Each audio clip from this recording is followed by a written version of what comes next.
It is 9:02 on Tuesday, July 25th. We'll call the Wright County Board of Commissioners to order. We'll begin with the Pledge of Allegiance.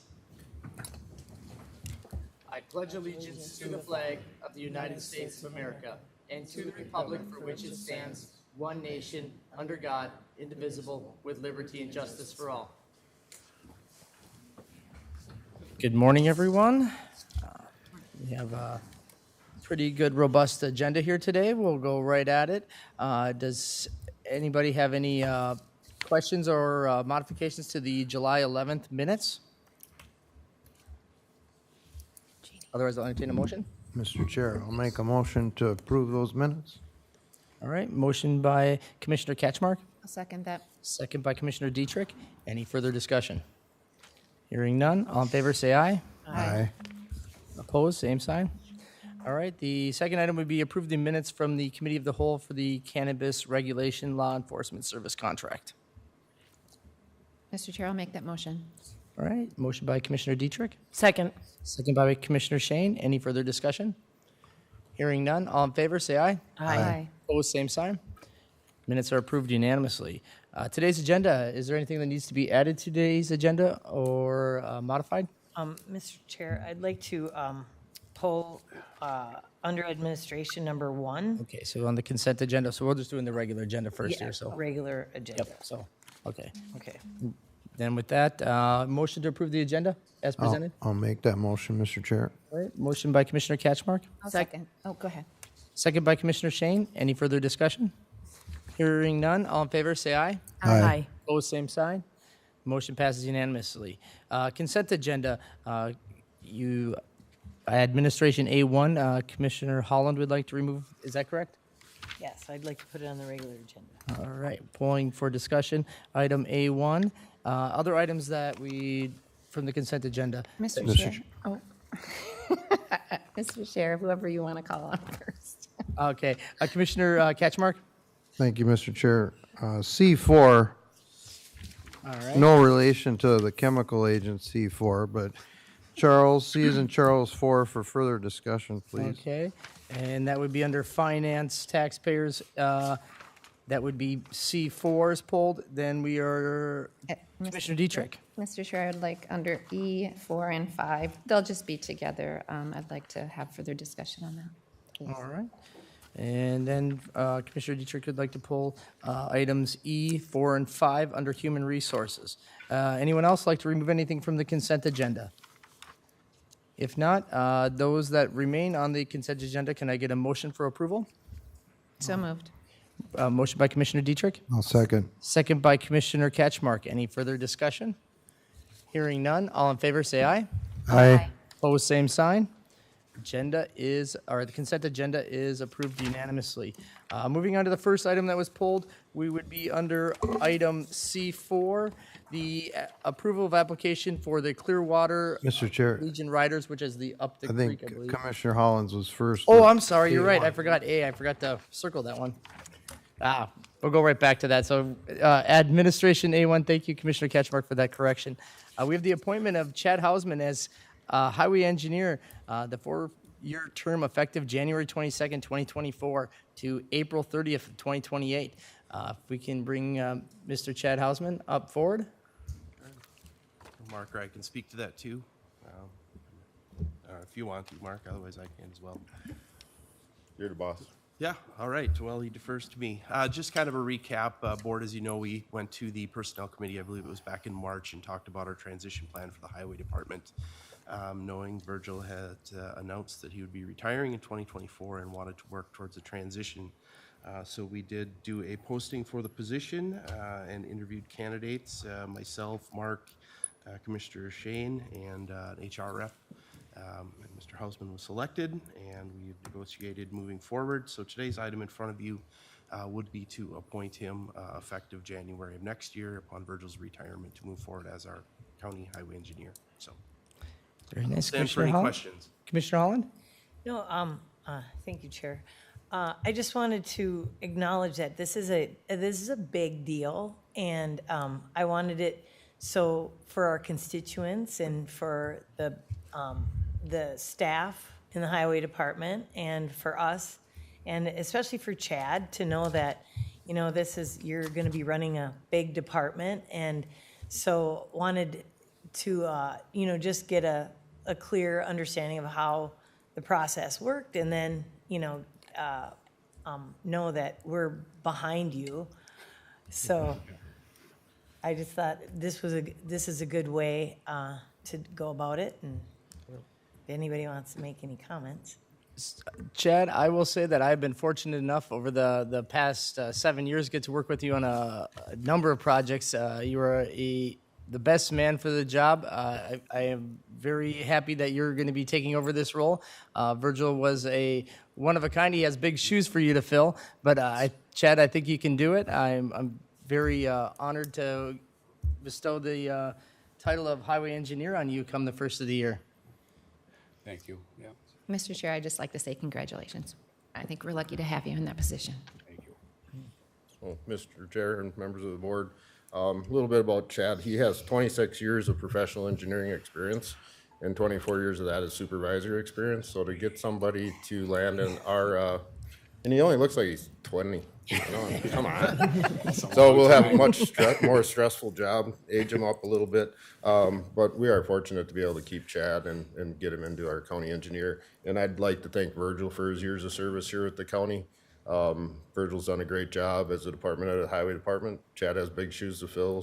And through the transition plan, we have identified a number of areas that Virgil will be working through to get that transition smooth, because we do have probably one of the best county highway systems in the state of Minnesota. It could be argued, but I think if you drive around enough, you'll be like, yes, Wright County has a very, very good highway program. So I look forward to working with Chad for the next 25 years. Maybe 22. Thanks, Chad. Go ahead.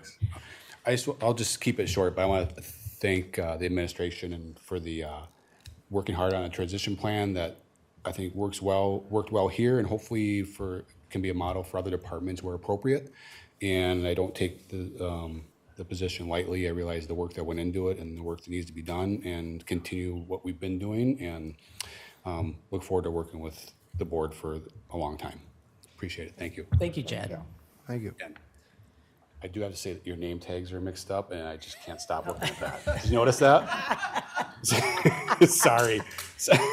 I mix them up myself. Did you? back there. Yeah. Is it just a test to see if I know my, yeah. All right, thank you. Thanks.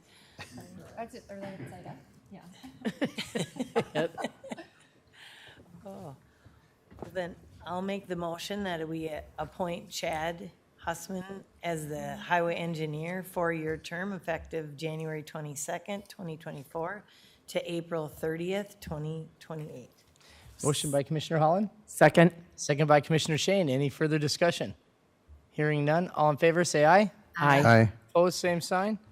Motion passes aye. Opposed, same sign. Motion passes unanimously. Pardon me. Moving down to the second item on the consent agenda that we had pulled was the item C4, the approved application of Clearwater Legion Riders for large group assembly permit for an event on July 29th, 2023. Contingent on approval from the county attorney.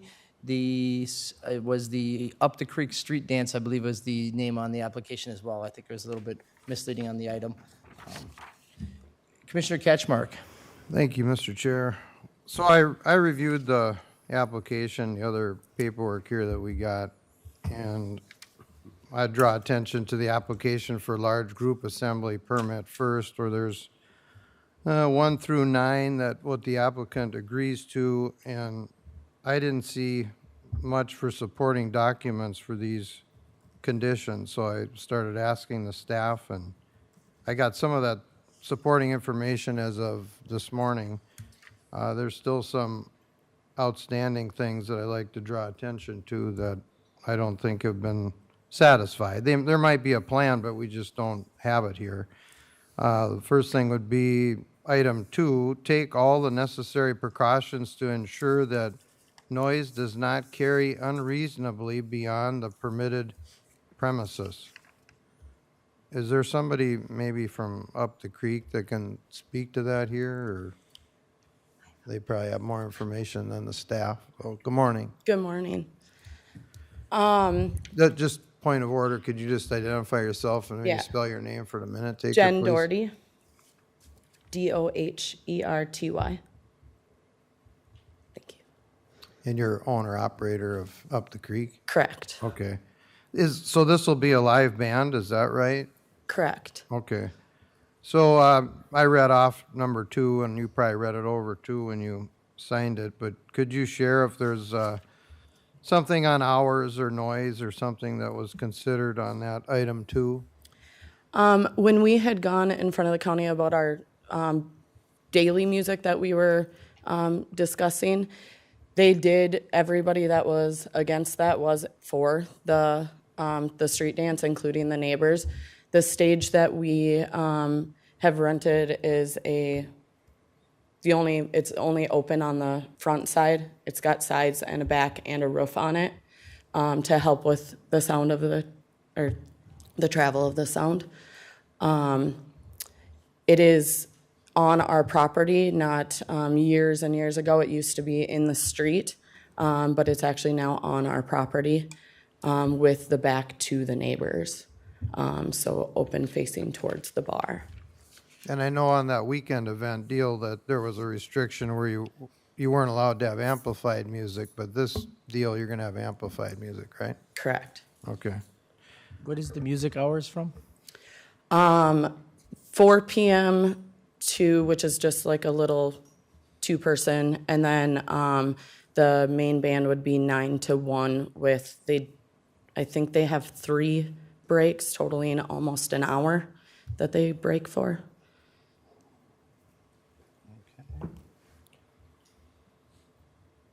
And then number 5 talks about if more than 500 people, an ambulance must remain on site. What do you have for a plan or contract for that part? We have somebody, I did talk to Tyler yesterday. We do have a EMT and firefighter from the Clearwater Fire Department there. I don't know, I'm trying to find out if he's bringing an ambulance or if he's just gonna be on site, as well as the 2 deputies that'll be working the event. Okay, and I see under number 8, it says submit a plan for fire protection, Clearwater EMT and firefighter on grounds. So I don't think that's been satisfied in reading this and listening to you. I didn't write the rules, I just have what's in front of me here. Correct. But if it says ambulance must remain on site, that isn't someone slipping their department polo shirt on and coming and drinking a pop there. I mean, they'd have to have more than that. Otherwise, it's like anyone having a cell phone. If something happens, they're going to call. So I think we need something more to, well, if that's what it says, then have to be a contract with the Lina, Mayo, whoever, Okay. to be there. That person there for representing Clearwater EMT firefighter, especially without a rig or some equipment, just isn't that, in my opinion, what I'm reading here. I had a question for probably the sheriff's office, because number 7 says meets the requirements of local authorities and county sheriff's department with respect to traffic control, disaster, alcohol control. I know I think I saw where it was posted and requested for 2 deputies. Does anyone know if there's actually 2 bodies that signed up for that? They're shaking their head yes, so we have that. Because I sometimes was they gonna- don't fill all those things, so I just wanted to make sure that Yeah. that part was covered. And we do also have our own staff that will be carding, wristbanding, doing all those things, as well as having the deputies there. Okay. And there's no plan to close either the county road or the township road with a snow fence or anything else Saturday afternoon Correct. for this? Yep. No, Okay. no need for road closure. Okay. And then the parking and traffic plan. Yeah, so I'm going to start off by saying, as a board, we're doing you here. I'm inclined to want to work with you here because per the ordinance, it likely should have been turned down at the window. It didn't meet the 60-day notice requirement, so we need to kind of work with you here. One of the biggest things that concerns that I have is the parking, the off-street parking. The diagram that you gave us, these two don't count because that's considered street parking. So I mathed out these ones. This one here is easy to count what the parking is because there's actual lines on the lot there. There's about 65 spots in that lot. That lot equates to about the same square footage of this lot here, so that gets you about 130 spots of off-street parking. I'm not quite sure that 130 spots is adequate parking for an event of 500 to 1,000 people.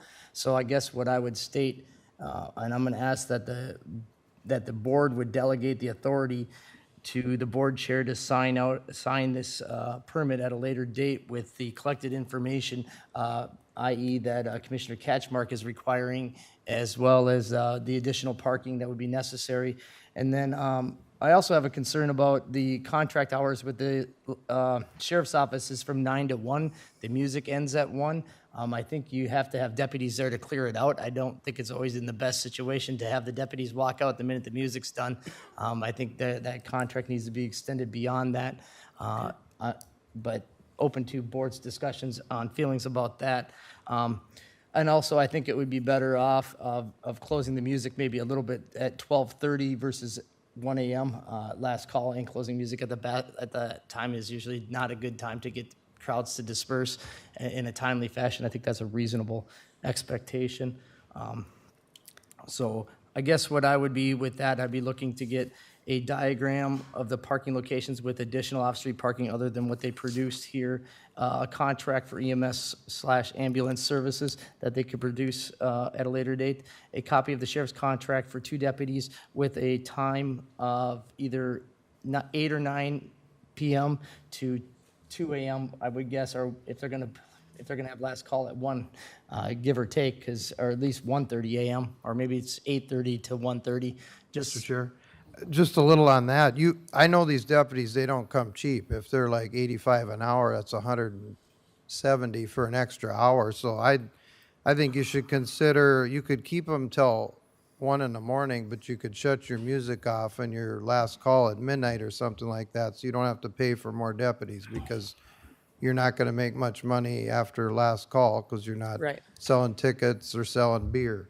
I guess I'd leave that at the disclosure of them if they want to sell alcohol till 1, but then I'd say they're going to have to keep a deputy then later. Right, I'm just throwing out there that the deputies are not going to stand there for free. If you hire them till 1, they're out the door at 1. Right. So there isn't anything beyond that. So I'll just say to consider that. They have to, I guess my stipulation would be that they'd have to have law enforcement there 30 minutes after last call. After alcohol's done being served, there should be law enforcement on site their contract has to be for at least 30 minutes after that to disperse crowds. I think that's reasonable from many of these events that I've worked. I have one question for staff, and then I'll just pick on Lee, but what went into deciding that this item be on the implied consent agenda today with all the, I'll just say, gaps and everything that's in play? I just want to ask that. Typically, we do have most of our licenses in general on the consent agenda. It's more so of a continuation of practice. However, there has been additional questions, as you've all raised. Knowing there would be more of that, I probably would have moved it down to time in the future. So, Okay. And I just want to point out for the record that there's an item called the Certificate of Compliance Minnesota Workers' Compensation Law, where the applicant is supposed to sign and put some information. Now, that would probably, some of it might be redacted for the public, but you're familiar with that, where you included the insurance information? I'm assuming you filled that out with auto owners? It was not me personally that filled it out, but you our signed it. our insurance agent was contacted. We typically in the past for any event, we've had to pull extra insurance, but he said what we have covers everything for the event currently. Okay, and that's fine. There was several lines that were left blank there, so I'd ask that you take a look at that and make sure that, She had I'm Jackie Moore's owner. okay, hello. The gal at the desk said that I had just had my liquor license renewed, and so all that was on file, and she said that was adequate. Okay, well, maybe between staff and the applicant, we have to look at that page and make sure everything's Because filled it all out. comes out of the same office, correct? Today it does. Okay. I don't know after today.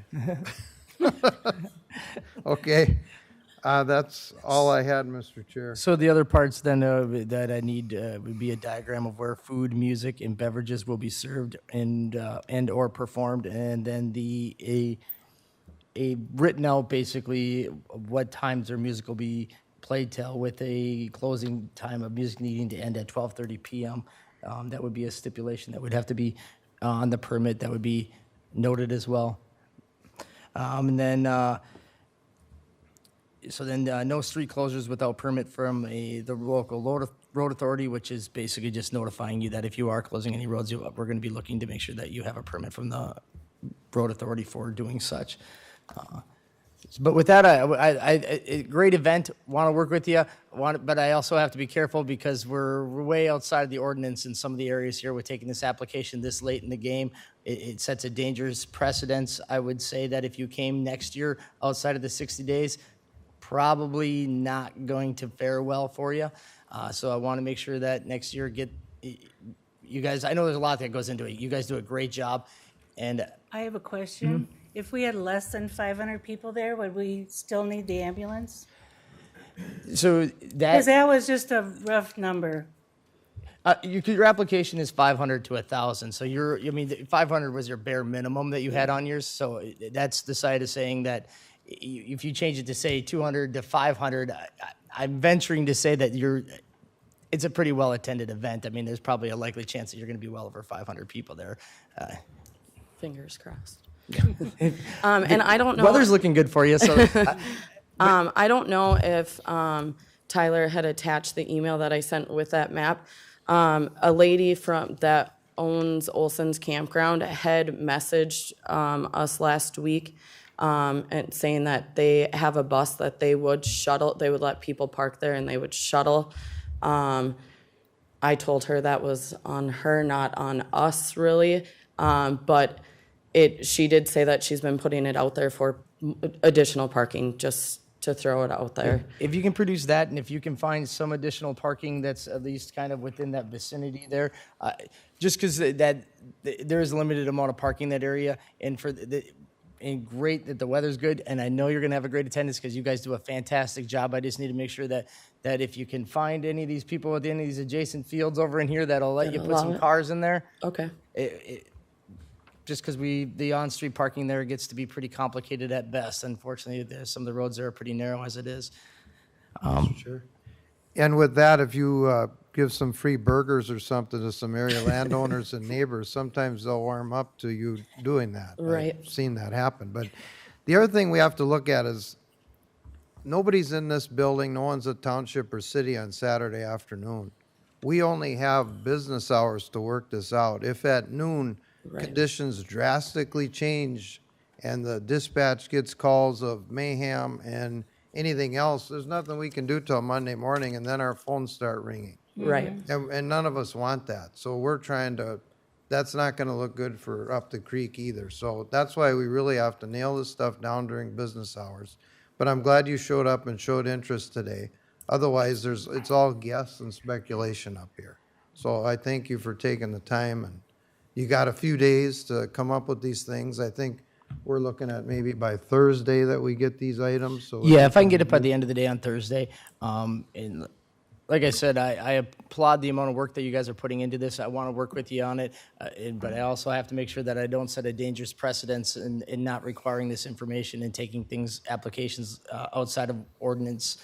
So with that, if you guys, by the end of the day, Thursday, can get me a diagram with some additional parking, a contract for your plan for EMS/ambulance service, and then produce a contract with the Sheriff's Department with whichever you choose from a time perspective, just 30 minutes past the last call. I had already talked to Sergeant Sherber. Sherber. Yeah, your contract right now has it going from 9 to 1, and you're serving till 1. So you'll have to amend They that want us contract to to- be 30 Right. minutes after you're done serving. We need to have deputies there 30 minutes after. So we can decide if we want to push our music back? Your music will end at 12:30 no matter what. But you can serve alcohol till 1 if you want, but then you're going to have your deputies there till 1:30. 1:30. Yep. Okay. So, but That makes the stipulation on there will be that the live music or recorded any outside music will have to cease at 12:30. Okay. 12:30, okay. Okay. Well, we appreciate you working with us. Absolutely. So if you can, but if you can find that additional parking and get that law enforcement contract and the EMS ambulance thing worked out, I'll happily sign that for you, and you guys will have a great event on Saturday. Perfect. Thank Thank you you. very much. Thank you. Mr. Chair, I'll make a motion then to approve the permit with conditions listed be submitted for the board chair review by end of day on Thursday. All right. Motion by Commissioner Catchmark, I'll second that. second by Commissioner Shane. Any further discussion? Hearing none. All in favor, say aye. Aye. Aye. Opposed, same sign. Motion passes unanimously.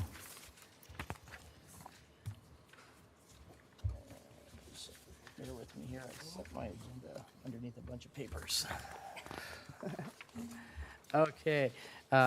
Next item is the item E, 4 and 5 from the consent agenda. Commissioner Dietrich. Yes, Mr. Chair, thank you. I just pulled this off the agenda. It's the MOAs, but I wanted to hear, I want to invite the sheriff up to speak on this. I wanted to show that this board and it prioritizes and knows the importance of public safety, and this is why this is moving forward. And so I want the sheriff to speak on that so that the public knows where we stand. Yeah, thanks for reaching out, and thank you for the opportunity. And I've said it publicly several times in the last several months, actually the last several years that I've held this position.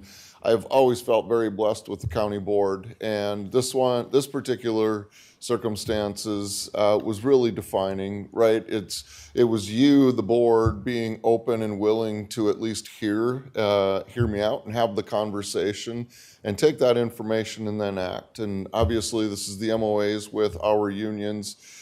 In this particular situation, it started on April 4th when I approached the board with a significant challenge. At the time, I was 16 deputies down, 11 corrections officers down, 3 dispatchers down, and I had 2 going out on maternity this summer. So there was significant challenges and probably a bit of good news, and I really want to knock on wood here. Our deputies are full. First time in a very long time. In fact, I have 2 over comps. So we have a number in field training right now. Corrections officers, we are still down 4, but that is significantly better from 11. And we actually have more people in background right now, and we did 4 more interviews this last week. So that is also good, and our dispatch ranks are full. And so we're continuing to move in a very positive direction. I think that, to your point, Commissioner, about the importance of public safety, right? We see what's happening across Minnesota and the communities across Minnesota. We've had 4 police departments close their doors in the last 5 months in Minnesota, and we've got several more on the verge of closing their doors because they absolutely cannot staff. They're down to a chief, and the chief is set to retire and just can't do it anymore. I watched a clip just yesterday of a small police department in Minnesota. They're fully staffed at 3, and it's just been the chief for over 6 months now, and he's got 90 pending cases going right now, and he's slated to retire at the end of the year. So that's going to be another one that ends up probably contracting with the sheriff's office. I was on a statewide call just this last week, and there were some sheriff's offices across the state actually looking at reducing staffing, and they're no longer able to cover 24 hours a day, that they're going to go to some type of on-call system because the staff that are in place and left there are absolutely burning out because of the amount of hours, because they cannot hire additional staff. So to that end, board, I've said it publicly a number of times, but this was significant, and it obviously, we're dependent upon the quality of life that we have in Wright County, and I think that we're all very proud of what we offer here in Wright County. And so far, we do appear to be weathering the storm very well. And I think that there's more challenges certainly coming, but it reassures me to know that I have a board that's willing to hear us out and listen. So thank you very much. And I don't know if I did it justice what you wanted, but that's what I got. So thank you. No, and I want to thank you and your staff, in particular the deputies. I grew up with my dad in law enforcement and understanding the risk that every day they might not come home. Right. And we've just reflected in the last couple of weeks, in the last few months. And so to appreciate, and this was well thought out, and well discussed, moving forward and valuing your staff at every level, and what you do for the people of Wright County to keep them safe. So thank you. And I also want to thank the board. Thank you for all your full support on this, and I'm really glad moving forward. Thank you very much. Mr. Chair. Yes. And just for the record, I want to note, we all got a nice thank you from the Wright County Deputies Association. So I want to recognize that that was appreciated in getting that. And sometimes it's a big step for employees to send any correspondence to the county board. Right. Or like a four-letter word sometimes it seems like, but we're approachable and grateful for that too. So thank you. Yeah. All right. Thank you All all right. very Thank much. you. Thank you. Thank you. So I'll make that motion to approve. All right. Motion by Item Commissioner 4.9. Dietrich, Second. second by Commissioner Shane. Is there any further discussion? Hearing none. All in favor, say aye. Aye. Opposed, same sign. Contracts are approved unanimously. Okay, moving on to the timed agendas. We're just maybe a slight bit behind. We are on to the 9:02 would be the review of the 2022 county audit with Clifton Larson Allen and the authorization to publish the 2022 financial summary, which everybody was distributed here. Yeah, good morning, Chairman and Commissioners. Today Kristen's here to go over our audit, and we'll ask for publication at the end. Good morning, Chairman and Commissioners. My name is Kristen Houle. I am a signing director with Clifton Larson Allen, and I'm here to present the 2022 audit. So just on the agenda, you'll see, I think everybody has the PowerPoint. I'll go over the required communications, then into internal control, single audit, and Minnesota legal compliance, followed by the financial results, and then some other items. So for required communications, you will be getting, later Heather will email out the communication with governance letter. It's a 5-page, very boilerplate letter, and we are required by audit standards to communicate certain items with the board. So those are in there. It does call out that GASB 87, which is for leases, was implemented this year. That was a quite large government standings accounting board standard. And it also goes over any accounting estimates that are in the audit, such as depreciation, the net pension liability, other post-employment benefits. It also talks about that there were no difficulties in performing the audit, no disagreements with management, and then calls out anything that's uncorrected that maybe was not material to the audit that we found from last year. So that is that letter. And then the other thing to note on this slide is that you were issued an unmodified or clean opinion. So that is the best you can get. Good job. Okay, so moving on to internal control. So there are, the next 3 slides here are the 3 different items we look at for the audit. Each category can have findings per se in them. So the first is really internal control. So overall financial, what controls are in place that might not be detected or prevented on a timely basis. So of those, there are 2 types, material weakness and significant deficiency. Material weakness is just that a material item could happen. Significant deficiency is less severe, but still would require to be in writing. So for material weaknesses, there was just one, and that is just some adjusting journal entries. So with the new ERP system, we found some things in capital assets and then just some accruals. And this was the same as last year. Different situations, but the same finding. Okay. And then for significant deficiencies, you will see here that you had none of those, and that was the same as last year as well. So very clean. For the single audit, you are required, if you spend over $750,000 of federal expenditures, to have a single audit.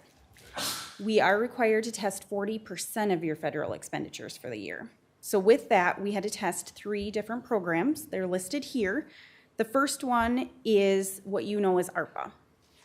The big long name is there. The second one is the Highway Planning and Construction Grant. And then lastly is SNAP, or State Administrative Matching Grants for Supplemental Nutritional Assistance Program. So in these, we found no material weaknesses, And we just had one significant deficiency over SNAP. It was around procurement, and it was just that support for non-competitive proposals was not retained. Years ago it was just the most recent contract was not. Very minor, and I have been seeing a lot of procurement items across the state and counties. It's just not a common compliance item that we test typically in a lot of these programs. Okay. For legal compliance, we are required by the state auditor's office to test their Minnesota legal compliance guides. There's about 25 pages of them. They range from contracting and bidding, cash and investments, disbursements, and things of that nature. And you'll see here that you had none. And we did resolve one from last year, just the timely payment of claims last year that was resolved. That just means that you have to pay within 35 days. Yeah, we're happy to announce we resolved that one. Any questions on those? Okay, so I will go into the financial results. So the first graph you'll see is how many months of expenditures and governmental fund balances you have. So basically, how many months could you go and operate with your current fund balance? And that's your unrestricted fund balance. So it's the assigned and unassigned. So you'll see here, it has ticked up. Last year and this year were pretty much the same. And they're almost 6 months. And the recommendation is 3 to 5 months at a minimum, because that's the time span between your tax settlements coming in. So you at least want that for a minimum. Okay. This graph is all revenues and expenditures for all of your governmental funds, all of your funds. And you'll see that it is the 5th year in a row that expenditures have exceeded revenues. And the main driver of that really is the capital projects fund. If you look on the actual financial statements on page 31, you'll see that fund balance decreased $6.5 million because you issued the bond several years ago, and now you're spending down that money. Overall, there was a decrease of $815,000 in revenues and $3.2 million decrease in expenditures, and we'll go over those on the next couple slides. This graph shows the types of revenues you have coming in, just so you can kind of see broad picture where are the main funding sources. So you'll see taxes here, and they are nicely ticking up, which is expected. And some other things to note is you'll see intergovernmental revenue did spike up in 2020 and 21, all the COVID funding coming in. So now it's starting to slowly come down. Another thing to note on here is the investment earnings. You'll see a big negative, and that is because there is a GASB 31, that requires us to mark your investments to market at year end. So because the markets were down at 12/31, that is why they're showing down here. But it's just on paper. It is on paper, and that will come back up. And the miscellaneous did jump a couple million. You had some railroad crossing improvement money and increase in campground bookings. Here are the expenditures that you had by function. And just some things to note is you'll see general government did go up quite a bit, about 7 million. Many things went into this. Wages were a big driver, the Otsego shop expansion, the ARP water reclamation project. And then highways and streets did go up. You had a lot more road projects this year, as well as economic development. You'll see the last 2 years was quite high because of all the COVID money. So those business relief grants have basically stopped now. And then capital projects or capital outlay, that has been high in the years of the building, and now that is starting to come down as well. And then the last graph here is the county indebtedness. So you'll see here, the first line is the GO bonds. In 2019, you issued your last GO bond, so you'll see it steadily coming down each year as you make payments. And then net pension liability, you can see went up quite a bit, almost 64 million. That fluctuates based on assumptions in the para plan-wide procedures that para puts out. So that is solely on paper once again, and we just have to book what they're saying it is for the year. Any questions on the financial results? Okay. And then just some things to note, like I said, GASB 87 was implemented this year. So the lessor side of that is on the books. The lessee side, so if you're leasing copiers or anything of that nature, that is not reflected because it was not material. So it saved a lot of time, money to not have that go on there. It will be reassessed each year. Up and coming for next year's audit, there are new statement on auditing standards, so SASs, 143 to 145. It's really revamping the understanding and controls of the entity and documenting more, in particular IT. So, I mean, IT is really a big part now of all of our worlds, so they're really wanting it to make sure the IT environment is safe. So that's the big item there. And then the other big item is GASB 96, which is, they're SBITAs, they're called, subscription-based IT technology arrangements. Very similar to leases. So if you have any licensing IT arrangements that you are essentially leasing, those will now have to go in the books as a liability. So that's Oracle is an example of that. And we're thinking the magnitude of these will be a lot greater than actual leases, just because of the world we live in right now. So that is all I had. Thank you. A lot of good information. In a good sense, I'll say that none of it was a surprise, so it was all what I was expecting, which is what we hope for with an audit, to not be surprised, so that is very good. Any questions, board members? Mr. Chair, I have one question. How many hours roughly do you spend doing this audit? Your firm? Probably about 800, 800. Oh. Okay, thank you. They live in here for quite an extended period of time here in that March-April window. And we do start it earlier, and any non-financial items, we try and test. The controls, the single audits, we test earlier in the year before books close. Which Thanks, Kristen. that effort really should attest to the integrity of our organization and how giving citizens a comfortability that there is a lot of scrutiny that's put into the processes and the fiscal controls and how the money is spent here at the county, making sure that citizens can rest knowing that their money is being spent appropriately. Mr. Chair, I'd just like to say thank you, and thank you for the audit, and thank you for all your work and all the staff hours going into this. I know it's a lot, so and good results. So thank you very much. Yes, thank you to Heather and her team. All right, thank you. I'll look for a motion from the board to publish the audit from Clifton Larson Allen for 2022. I'll make that motion. Motion by Commissioner Holland. Second. Second by Commissioner Shane. Any further discussion? Hearing none, all in favor say aye. Aye. Opposed, same sign. Motion passes unanimously. Thank you. Thanks.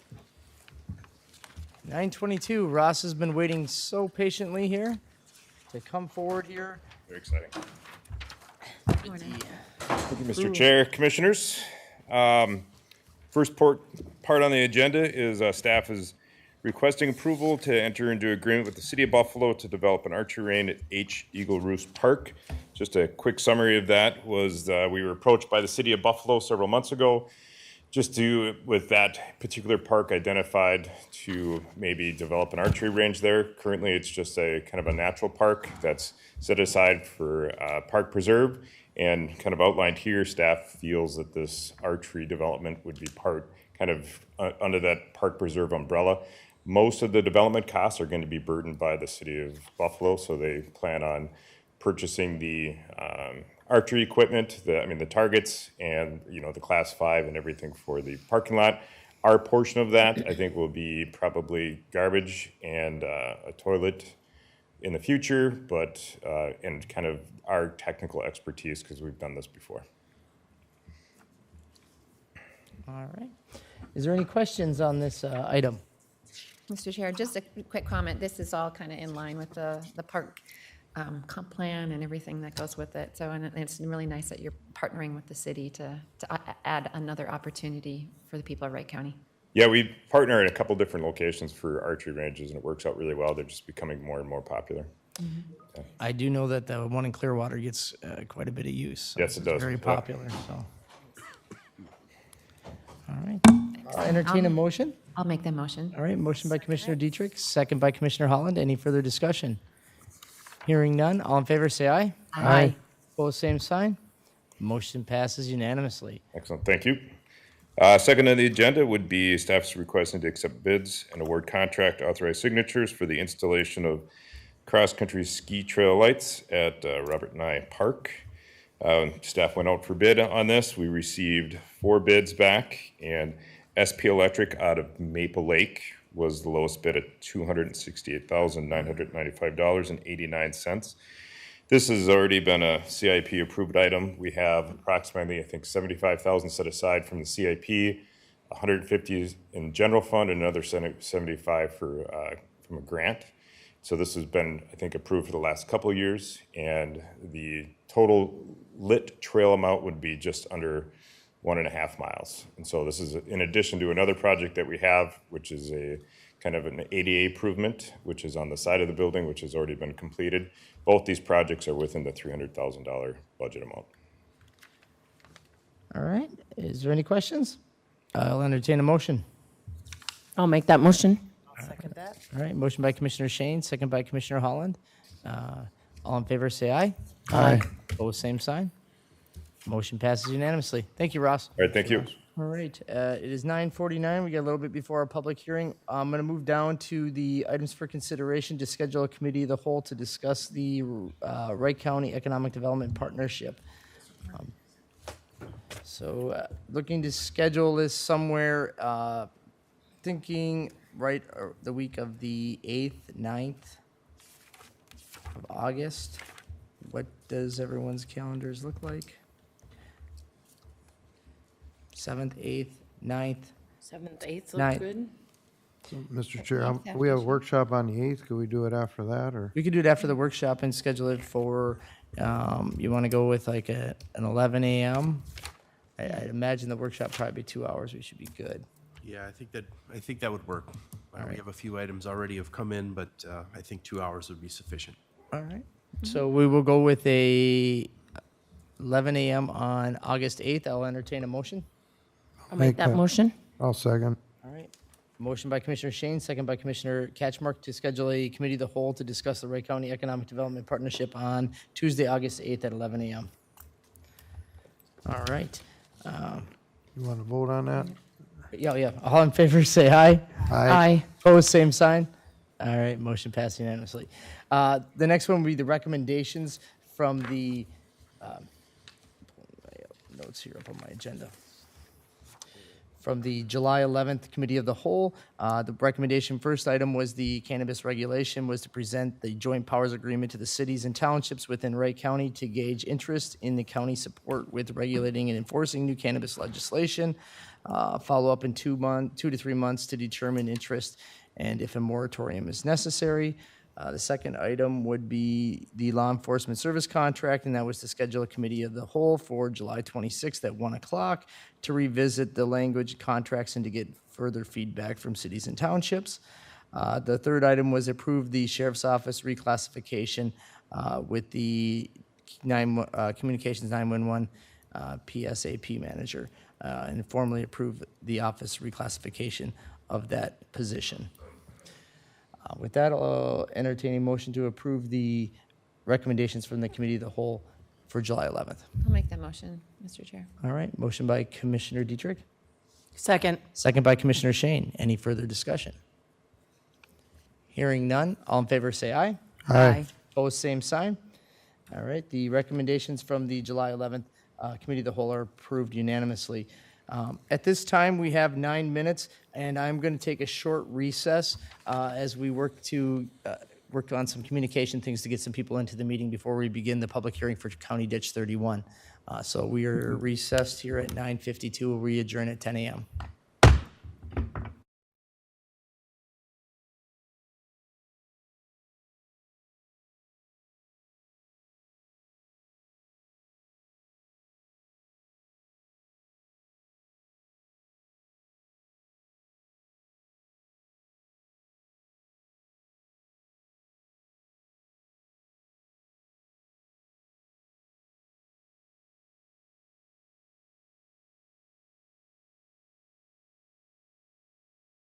Welcome to the audio conferencing center.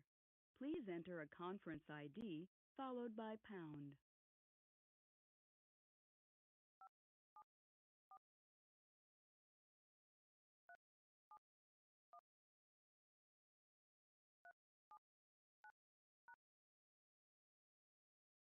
If you're the meeting organizer, press star now.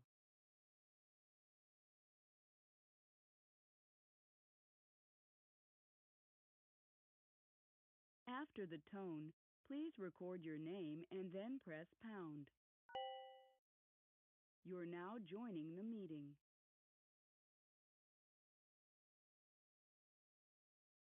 You're now joining the meeting.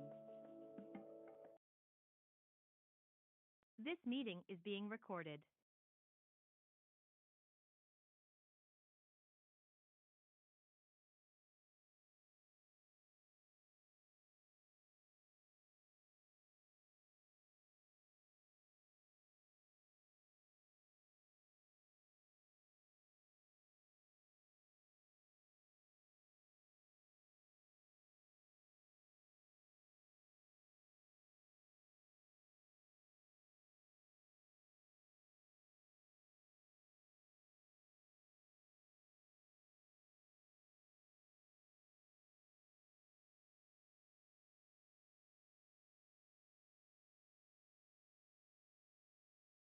To speak on this a little bit. Yes.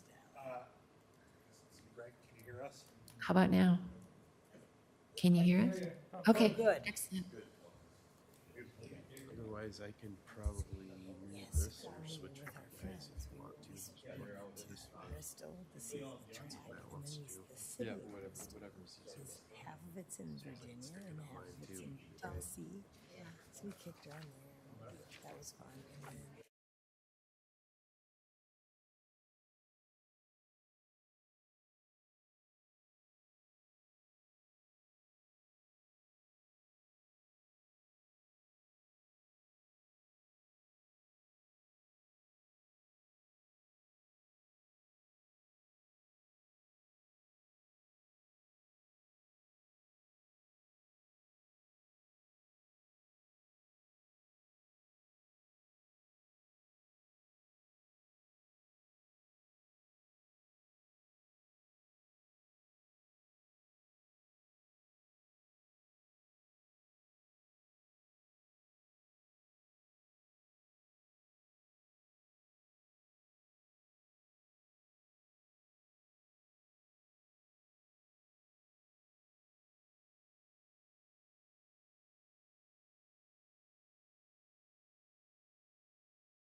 Okay, it is 10 o'clock here, and we have a scheduled public hearing for County Ditch 31, repair report for Phase 2.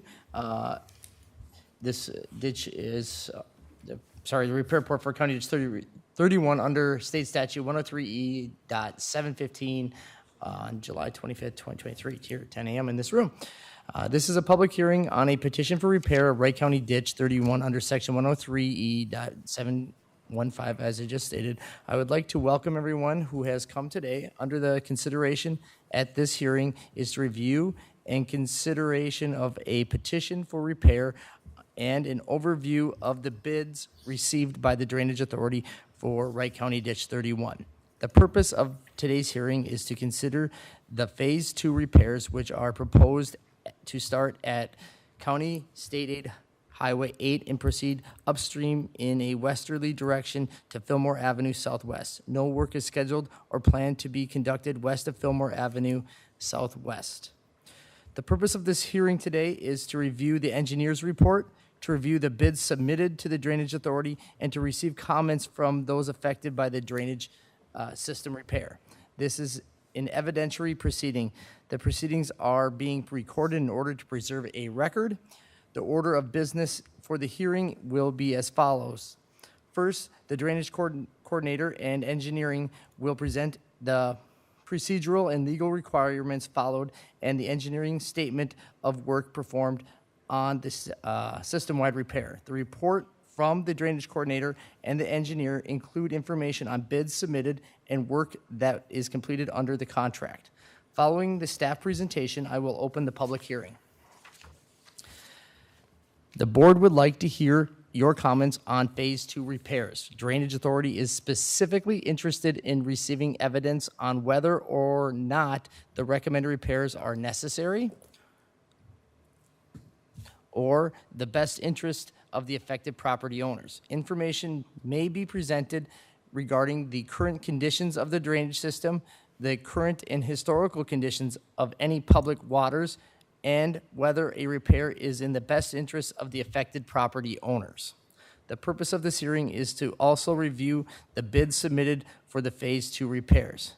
During the public hearing, commissioners may ask questions of staff or of engineers making presentation and of the commenters in order to clarify any testimony. However, commissioners' expression of any position and general discussion concerning the subject of the public hearing should be avoided during the public comment portion of the public hearing. Board discussion will occur after all members of the board, all members of the public have had a chance to speak and the public comment period has been closed. Board discussion may occur and be concluded at this subsequent time as the board decides. If a member of the public would like to make a comment, please stand and address the board. When recognized, speak clearly and state your name and address for the record. If you have a specific question concerning the acceptance of the final report for the public drainage repair, if you have anything in writing you may wish to submit, you can provide it before the close of the public hearing comments for note in record. To ensure that all wishing to comment on the proposed reestablishment of corrections of the public drainage system records have time to speak, I may limit the time to any single speakers to a comment period no more than 3 minutes. Please limit copied or continued repeated comments as we want to keep everyone an opportunity to speak. So looks like we do have at least a handful plus people, so we're going to try and keep it to like a 3-4 minute maximum per individual. So at this time, would any board members wish to further comment before we begin? Hearing none. All right, I'm going to turn it over to you, Matt, to give the overview. Yeah, thank you, Mr. Chair, and thanks everyone for showing up today. I know this has been a very long process. This started before I was even with the county, so I appreciate your patience on that. So I will be giving my presentation, which is a summary of some of the events that have happened since 2016, and then delve a little bit into the repairs themselves. Then I will hand it over to Joe Lewis of Houston Engineering. He will discuss the repairs in more depth. And then after that, there'll be time for public comments where you'll be able to come up to the podium, address the board regarding what has been discussed between Joe and myself. So with that, I'll get started. So just a little background on the ditch. It was established in 1917, 5.8 miles in length, 4,500 acres drain into this ditch. There has been limited repair since the ditch was originally established or dug, which we will touch on quite thoroughly in my presentation. And it also serves as the outlet for another adjoining ditch, County Ditch number 23, so it does provide some drainage benefits for that system as well. So I think these are going to be general repair notes that will be covered quite in depth, that might not be covered with a lot of the other repair proceedings that you guys have had, just because of the lack of maintenance on this ditch system and the public waters and public water wetlands that exist across it. So I'm just going to touch on these real quick. The Drainage Authority must consider and weigh competing environmental and public interests in order to determine whether a project will be a public utility, benefit, or welfare, and that is stated in statute. The Drainage Authority has the discretion to determine the manner in which the ditch will be maintained. A lack of maintenance over time may limit the scope of future maintenance or prevent maintenance altogether. So what really started this repair was a lowering of a culvert under Fillmore Avenue, which is downstream of a public water wetland, which is administered and overseen by the Department of Natural Resources. So when that was done, this led to an agreement whether this activity was considered a repair under drainage law. Drainage law is very specific in what a repair is and what an improvement to the drainage system would be, which an improvement is digging the ditch deeper than it was originally dug or widening it to add more capacity to the ditch system. So everything we are presenting today is considered a repair under drainage law. So after that disagreement, the board at the time ordered what's called a reestablishment of records. So this happened on December 12th. They made this order, hired Houston Engineering to do all the work as the records at that time were lost. So their work re-establishes the alignment, profile, and right-of-way of the drainage system. During that process, I actually found some of the old design profiles for the ditch that we didn't have when we originally hired them. So Houston Engineering used that along with some field survey, soil borings, historic review, and that was all taken into consideration to determine what we call in the business the as constructed or subsequently improved condition of the ditch, or what would be considered a repair under drainage law. So that work was completed and that report was adopted by Houston Engineering on November 9th, 2018, or sorry, January 16th, 2019. So after that, we received a repair petition from a benefited landowner on the ditch system. So the board ordered repairs to County Ditch number 31. Prior to this, the Department of Natural Resource, after coordination with the reestablishment records process, did file a data practice request to review all of our records regarding the county ditch system. So they completed that just prior to that order being made. After that order, the DNR responded disagreeing with the repair report that was submitted by Houston at that time, disagreeing on the bounds that the work we were doing was not considered a repair under drainage law. So that actually triggered another coordinated activity, which is called the Joint Panel Review Process, which is part of statute, under Minnesota Statute 103E 701. And I will talk about that a little bit more in depth and what that means in the next slide. So on February 2nd, this joint panel met and began discussing repairs for the drainage system. So what this, I'd say disagreement from the DNR started was this joint panel review. And I will read this verbatim just because it's kind of important to everything that's going to be going on here and what we'll be discussing. So if a repair affecting public waters under 701, this is what essentially occurs if the DNR disagrees. Before a repair is ordered, the Drainage Authority must notify the commissioner, in this case being the commissioner of the DNR, if the repair may affect public waters, which we did. If the commissioner disagrees with the repair depth, the engineer, a representative appointed by the director, a soil and water conservation technician, must jointly determine the repair depth using soil borings, field surveys, and other available data or appropriate methods. Costs for determining the repair depth beyond the initial meeting must be shared equally by the drainage system and the commissioner. The determined repair depth must be recommended to the drainage authority. The drainage authority may accept the joint recommendations and proceed with the repair. So there's a lot that obviously goes on with drainage law, as you know. Some of the stuff that we are subject to under drainage law isn't even under drainage law or Minnesota Statute 103E. So I do want to kind of touch on some of these other statutes and a little bit on case law, which directly impacts what we're able to do. Question. Matt, could you clarify when it says commissioner who that is? Yeah, commissioner of the DNR. Thank you. So that is Sarah Stroman. Mm-hmm. All right, so I'm gonna have about 4 slides just talking about a bunch of different statutes.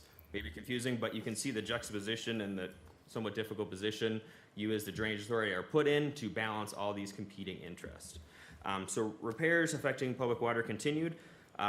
Commissioner permission, work in a public waters application. The drainage authority must receive permission from the commissioner to remove, construct, or alter a dam affecting public waters, establish, raise, or lower the level of public waters, or drain any portion of the public water. The petitioners for the proposed drainage project or the drainage authority may apply to the commissioner for permission to do work in public waters or for the determination of public water status of a water body or water course. Again, this is actually in Minnesota Statute 103G, so not drainage law. Work in public waters. Exemptions. A public waters work permit is not required for a drainage project for a drainage system established under Minnesota Chapter 103E that does not substantially affect public waters. Now we're getting into even more. Again, this is not even drainage law, Minnesota Statute 103G. State wetlands and public drainage systems. If the state owns public water wetlands on or adjacent to existing public drainage systems, the state shall consider the use of public water wetlands as a part of the drainage system. If the public waters wetlands interfere or prevent the authorized functioning of the public drainage system, the state shall provide for necessary work to allow proper use and maintenance of the drainage system while still preserving the public waters wetlands. So a lot of those going back and forth, different competing ones that you and us as staff and appointed engineers must consider when determining a repair, specifically in this case, one that could affect a public waters wetlands. So after that process was initiated, the joint panel was created. That joint panel consisted of James Bedell, the area hydrologist for the Minnesota Department of Natural Resources, Luke Johnson, the Wright SWCD, and Joe Lewis from Houston Engineering to discuss those repairs and come up with a joint panel recommendation. Luke Johnson from the Soil and Water was hoping to be here today. He does have a sick kid, so unfortunately he won't be able to discuss this part. If you have more questions about it, Joe can answer those questions about what the joint panel discussed. So the joint panel memo that was dated February 2nd, obviously long, contains a lot more information, but this is a summarization of what they determined. We've talked about this quite in depth, so I won't read this verbatim just for time's sake, but there were some, I don't know how to best describe it. There was kind of a recommendation, but still somewhat of a disagreement on what a repair would be considered. Is that accurate, Joe? Yeah, I think that all the data essentially was not in a total agreement with each other, so there was some consideration for what was the most likely, what was the best, most probable outcomes that we landed on.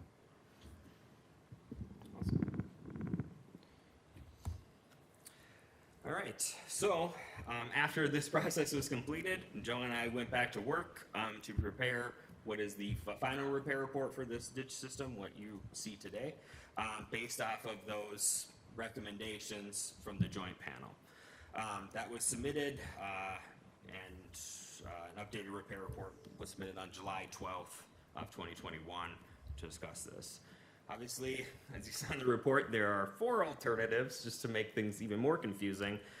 So we really had to get into that and determine which repair alternative was the best to come forth and submit to the board based off a variety of factors. Again, as we discussed, the board has considered a lot of competing interests, some of those being environmental, some of those being the cost benefit of projects and all that. And after those meetings, we determined the best route of action was to move forward with alternative 4, which was the least intrusive and the best option to maintain water levels on Ruckles Lake while also providing drainage benefits to the landowners of County Ditch 31. At this time, staff was directed to split the repairs of the entire ditch system into 2 phases, which I'll touch on more in depth here. And then in coordination with this, the Drainage Authority directed the Highway Department to replace and lower the road crossing under County Road 8. So that was completed in 2022 in preparation for these repairs. All those costs were paid for by the Wright County Highway Department. So phase 1 repairs, this is the meeting that we had last September. We did accept a low bid to move forward with phase 1 repairs, and those repairs were completed, including seeding, on May 18th of 2023. Now we're into what we're calling phase 2 repairs, and again, Joe is going to talk about this a lot more in depth, but I'll touch on that briefly. Really, we had 4 options to consider. As you can see on the map, some of those options included cleaning in through Ruckles Lake. Those are shown in red and blue. Repair alternative 4, the one that we're submitting for you today, does not include cleaning into Ruckles Lake for a variety of factors which I already discussed. Again, I just highlighted that again. The Drainage Authority must consider and weigh competing environmental and public interests in order to determine whether a project will be a public utility, benefit, or welfare.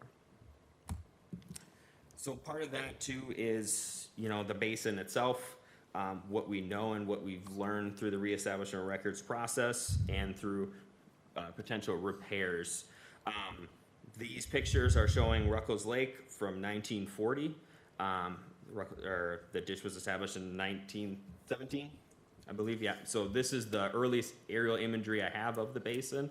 You can see that compared to Ruckles Lake with our current beacon information from 2021 to see what that wetland outline is. And as you can see, they're somewhat similar. There's obviously still a channel running through Ruckles Lake that does not currently exist, but the boundary of that wetland is relatively the same. So that obviously hurts what we're able to do with that and why it was considered a public water wetland by the DNR. So really the only kind of change from what the joint panel recommended is there were discussions to do some cleaning or what that would look like upstream of Fillmore Avenue. We are not recommending doing that today. The phase 2 repair report, which you have in front of you, only has cleaning up to the downstream invert of Fillmore Avenue and not up into the basin of Ruckles Lake. All right, almost done, just a few more slides. So bids were received for these repairs last week. The current total bid, which includes replacement of private landowner crossings, is $125,498. Most likely the board will opt to move forward with the base bid, which does not include replacing the private landowner crossings at the expense of the drainage system. That expense usually goes to the landowners who own those crossings. So that base bid is $102,242. So it was much less than we had originally estimated. we did get really good bids, and 9 total bids for this project, and a local contractor that was the low base bid. Again, Joe is going to touch on this a little bit more, repairs, so I will move on. So finally, in your board packet, we did receive some written comments that I wanted to address prior to the public landowner comments. Again, you'll have an opportunity to come and speak to the board. But we did receive 3 comments. One of them was a letter from the Department of Natural Resources dated 7/14/2023. That is included in your board packet, and we can discuss more if the commissioners would like. The second is an email from Waldemar Kern, who is in attendance today. That was the email submitted on 7/16/2023. That is also in your board packet that you reviewed. I'm sure he will probably speak and touch on that a little bit more. And then another one, Mel Millerbrand, didn't submit actual comments, but he did talk to our drainage inspector in the field asking about being able to do some work along the drainage system. So I reached out to Andrew Grion of the Wright SWCD, and that correspondence is in your board packet as well, and hopefully we can give him some answers today as well during the board meeting. So that is all I have for my presentation. Obviously, Joe is going to touch on the repairs a lot more in depth, but if you had any questions for me right now, I'd be happy to answer those. Thank you, Matt. So board members, is there any questions that we have for Matt before Joe goes into the presentation from Houston? Mr. Chair, I have one. Thanks for all the information, but between the initial time that all this work was done, there was studies and engineering and all that. Was any of that cost passed along to the landowners with the first phase, or was that divided up? Because landowners may not know what the pending bills are unless they're already sent out with phase 1 for all this work you talked about. Can you explain that part? Yeah, all costs for a drainage system, including engineering, sorry about that, is assessed to the benefit of landowners. The only case is when the joint panel meets. Yeah, just a little closer to the mic so we can all hear. Sorry about that. The only exception to that is when the joint panel meets to review that. Obviously, the DNR initiated that process. So anything after that initial first meeting is split jointly between the benefit of landowners and the commissioner, in this case being the commissioner of the Department of Natural Resources. So those costs were split for the joint panel review, but all the other engineering that was provided is a cost assessed back to landowners. And was that already assessed, or is that pending? It's pending. Yep. Okay. And that was discussed during phase 1, what that current cost was. Okay, thank you. Yep. All right. Any other questions for Matt? Board? No? All right. Okay, So- thank you, Mr. Chair. So I'm going to focus in on a couple other items here that Matt touched on but didn't go into super depth, and I will, I guess, skip through some of the repetitive slides here too. So, you can go to next couple slides, Matt. So again, overview map. Matt touched on this. I think we can just go to the next slide. It is 5.8 miles in length in total between the main trunk and 2 lateral branches. And as Matt spent time talking about, there is 2 public water basins that intersect the drainage system here, Lazarus Lake on the west side, and then, Ruckles Lake on the west side and Lazarus Lake on the very southwest side. And then there is several wetlands that are intersected by the drainage system. Those are exempt from any impact, any regulations, because it is repair of a drainage system, and those were evaluated and considered during the repair report. So again, quick high-level bullet point overview here, which Matt touched on again. So, 2023, we're talking about the phase 2 repairs. I think you can go to the next one, Matt. Next slide. Okay. So again, just to kind of draw this clear distinction between what is the phase 1 repair and what is the phase 2 repair, with the Highway 8 being the cutoff point there. To the east, that was phase 1. Now we're looking at phase 2, that's west. Okay, so this is really the meat of the repair report. is the development and then consideration of alternatives of what the repair could or should be.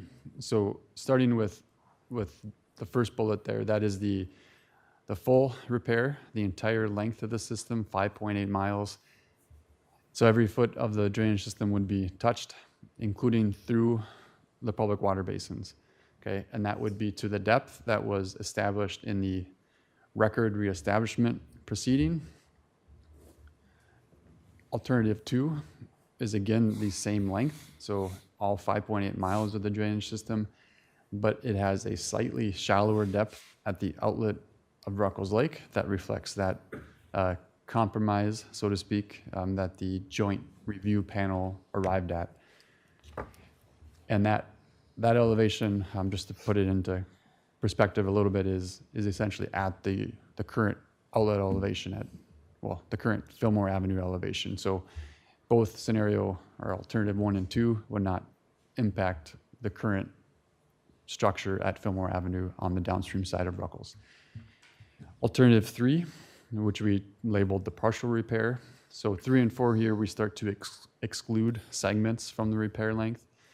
So partial repair number 3 there is we omit the outlet of Ruckles Lake, but we continue upstream on the upstream side of Ruckles Lake to do some excavation along the channel on that side of it.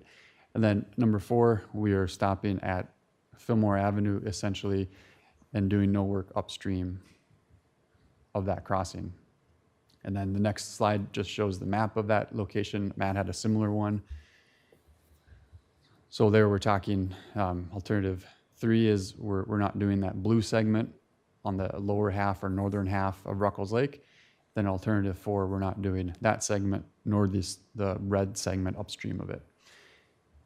And we'll get into some estimated cost of doing those repairs, and you just keep this image in mind. So, as we considered the different repairs, as Matt spent time going through this pretty thoroughly, we do have to just consider those potential to affect the public waters.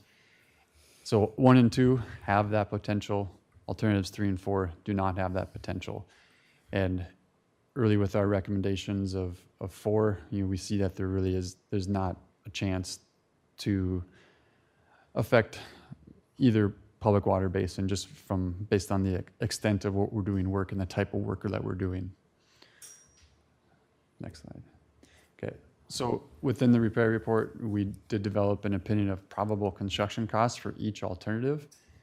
So starting with the alternative 1 and 2, those are both near $300,000 for the estimated cost. Just slightly different, if you're excavating a little shallower, there's can be a little bit of a cost savings there. Alternative 3, we come down a little bit more in price, and that's from the length that we're excavating less ditch along the system. Then alternative 4, we drop further because we are truncating the repair project even more. Although it's not a big percentage that we're omitting in alternatives 3 and 4, we do see a significant drop in the cost. And if you remember that image and just think about what's out there, it's harder, it's more expensive to clean out a foot of ditch that is within a wetland in really poor material to travel with construction equipment through that type of terrain than it is alongside of a ditch with a nice solid channel bank on it. We've seen projects where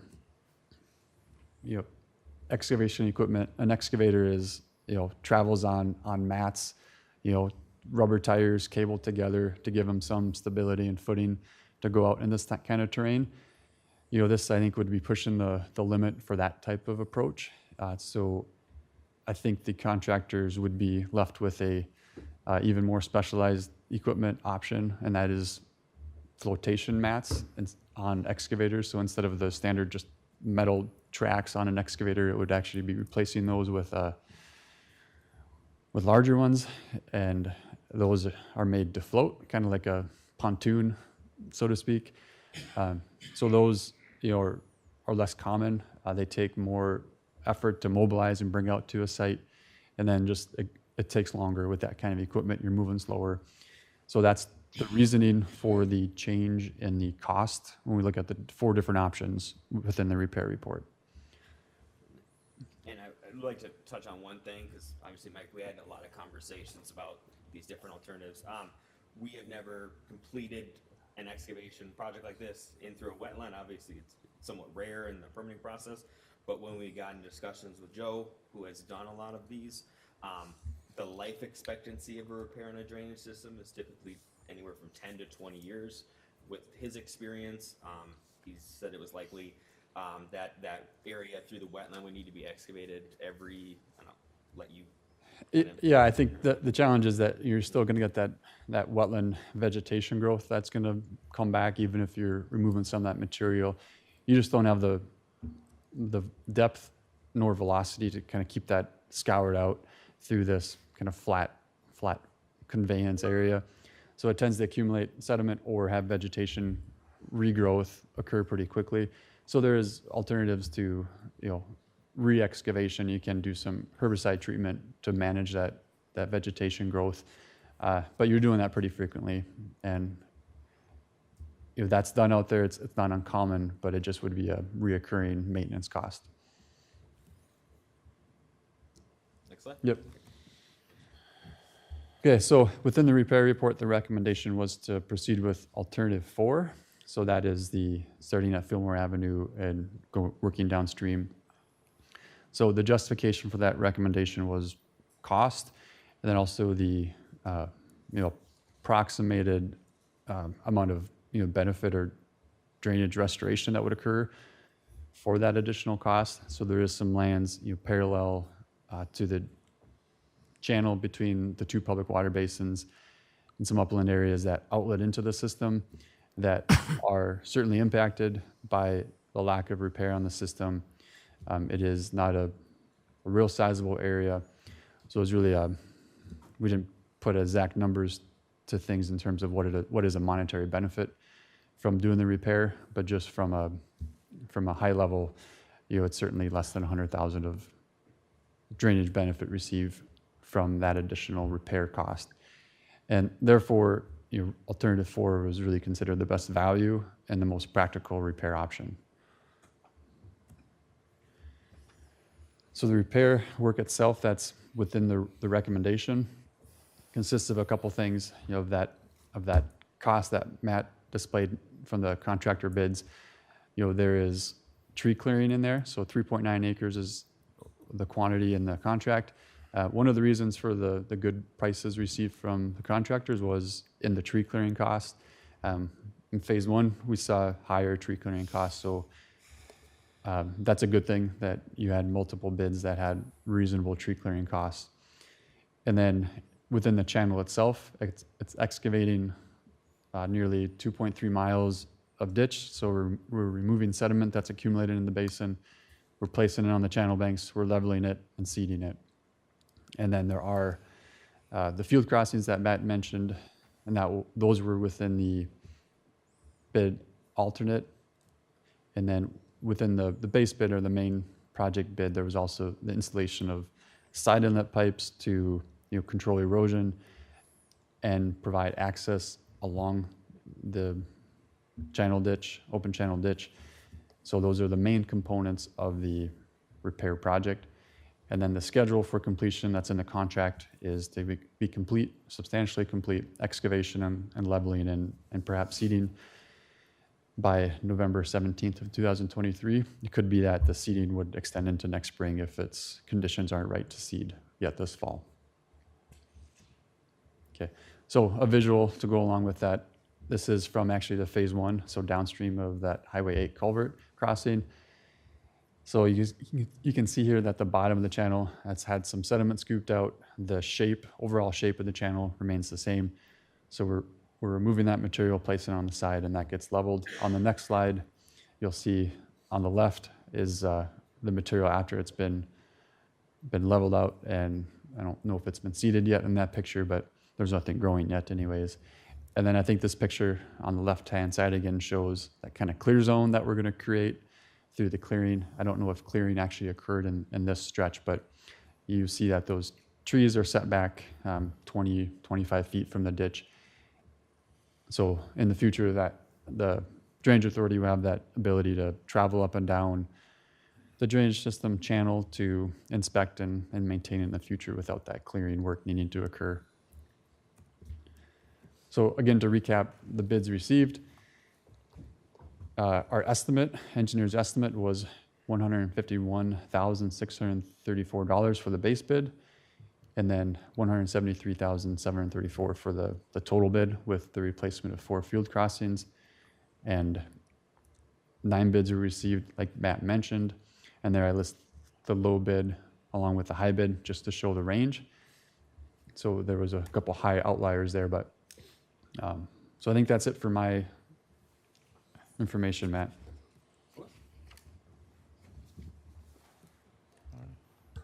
Thank you, Joe. So before we open up the public hearing, I just had a quick question.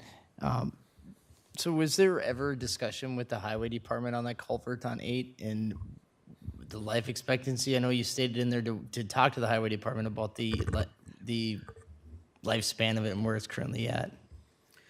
Yeah, the kind of Route 8 one that was replaced Yeah. in 22. Yeah. So we actually made that order, and I think it was kind of, they were doing their overlay project, which they just completed last week. Mhm. So they were planning on probably replacing that anyway, just weren't planning on replacing it at the elevation that was needed to maintain the ditch. So that was all worked out, and Yep. it was actually directed from the board at the time. To lower it. Yeah, so I'm trying to forget myself with all the different ones, trying to figure out, because that one was done in there, but this came in after the fact, because I think, God, I thought we did that. Yeah. So that is put in there. We reseeded it again here this spring. We had some trouble getting it seeded, but we hydro seeded it again, and it's looking a lot better. So that has been completed in preparation for these repairs. Which is, it's funny because that was like the big hot button item to it, and having it done, I don't know, maybe some of the people in the public comment will note it, but I mean, I haven't seen or noted any evidence of any change in the levels of Ruckles Lake at all. It seems, so there's really no evidence at all that the lowering of that culvert changed or damaged or altered the public waters in any way, shape, or form. So that's... Mr. Chair, I have a quick question. Between the lakes, I know option 4 doesn't address that. What kind of impact, as we make all the improvements upstream? And I'm only asking because I don't know the answer. Like that section wouldn't have a significant impact, from lake to lake, that little section isn't included in option 4. Are you talking about for the water levels and? Yeah, just for the water levels. Yeah, I don't. so option 1 and 2, the ones that did include significant clearing, mostly, or option 1 was all the way through the Ruckles Lake Basin. Option 2, not all the way, but a significant amount. Both of those did have the potential or high likelihood to impact the lake levels of Ruckles Lake, which is really why they did somewhat get weeded out early in the process, and why we went with option 4, which is obviously a less intrusive option, because that won't impact the levels of Ruckles Lake, because obviously that's been the whole thing that we've been going back and forth with since 2016. Okay. Does that answer everything? I think so. Okay, thank you. Which alternate 1 and 2 saying that it has the potentials to alter the waters level on Ruckles Lake. Because to my understanding, we requested an order from the DNR for an ordinary high water mark. And did we ever, to my knowledge, I don't think we ever received an order from the DNR commissioner with an ordinary high water mark. Yeah, I think all I have right now is a general survey ordinary high water mark. To establish an ordinary high water mark is a process that you have to go through. It's I've never gone through it, but it's some sort of public hearing process that establishes that ordinary high water mark officially. But we do have some survey OHW stuff from the DNR that they've used for giving us in the past. Because it'd be hard to definitively say whether those repairs would or would not drain it without having a an order from the DNR for a ordinary high water mark. Yeah, how to determine that. Yeah, so that's why, and really, I think the option 4 and the one we're going through, we know, and from Joe's expertise, that it's not going to have that impact for sure as well. So I guess I would say our request would still stand on wanting to have that order for that ordinary high water mark, because the claims and the letters that they state there that we potentially could be altering that public waters. Well, without having that, we would have no gauge to judge that. So, all right. At this time, we are going to open up the public hearing. Once again, I'm going to ask people to kind of keep it to 3 or 4 minutes and try to prevent repeated statements. Also, all comments, please make sure that it's pertaining to the Phase 2 repair of County Ditch 31 and the subsequent bids for such repairs. So if you'd like to speak at this time, come forward, state your name and where you're at, and we would happily take your comments. Good morning, Mr. Chair and members of the board. My name is Charlie Burrell. My address 4359 70th Street Southwest in Waverly. I just wanted to reiterate what Commissioner Vetch said. About 7 years ago, we lowered this. Members of the community came to us and said the culvert that was there was failing. They were afraid the school bus might drop right through. So it was kind of an emergency thing. We didn't have a lot of time to act on it.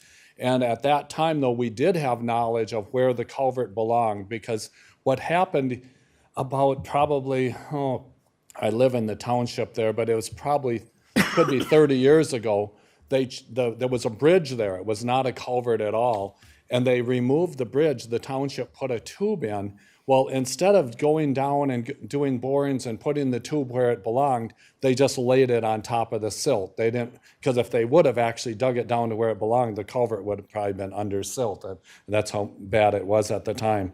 But anyway, we had those soil borings, so we actually voted to put it down at the right place. And I said, I agree with Commissioner Vetch. It has very, very little, if any, reflection at all. But something, and I wanted to make a point too, I am not a benefited landowner on Ditch 31, but I did want to make a few comments. Being a past board member, our board, not you guys, not us, but before us, neglected their job. And I want to make sure that people understand that.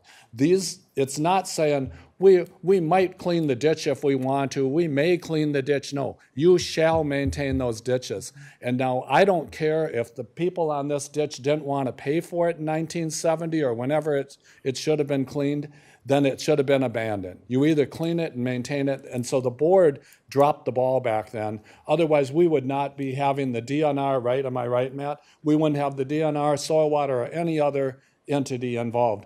So with that thought, I just hope that the board, and it sounds like there is some sentiment there to maintain our drainages to the extent possible. And if we have to push a little bit, and if we have to go to court here or there, you know what? I think it's worth it for our ditch system. So I'll just leave that there. West of Fillmore, that part of the ditch actually was cleaned in, and I don't know how far. I think somebody else could probably tell me. But a couple 100 feet, it was, we did get authorization to clean it. So and I think Pete Kern, who is my neighbor here, he suffers terribly with that because his land, I was out there and it's just pathetic. His cattle are out there up to their bellies. He has no pasture. The water is coming right up to his barn. Now, right now it's probably not, but with the drought that we've been having, but we have to do something to help him out too and other people that way. But my thing is just to do what we can, and if it's to maybe push things a little bit, I think that's a good thing to do. The ordinary high water mark, that's my last point. The DNR did an ordinary high water mark. I don't know if Matt, I'm not sure you were on yet or not at this time. It came out above the road on Fillmore. That's how accurate their ordinary high water marks are. They came up, so the water would be over the road. And then I remember the attorney from Rankin Noonan not John, but, Kale? no. Kurt? Kurt Dieter. Kurt said, well, we got to get them to change that. I said, no, let them. Give them all the rope to hang themselves. But so we shouldn't let that should not be forgotten either, that's what they did. How are you supposed to take anything that they say with any validity if they come out with a high water mark above the gravel road? So anyway, thank you very much for hearing me, and well, I'll stick around till the end, so see you guys. Good to meet y'all. Thank you. All right. Anyone else like to comment for the record? Come on forward.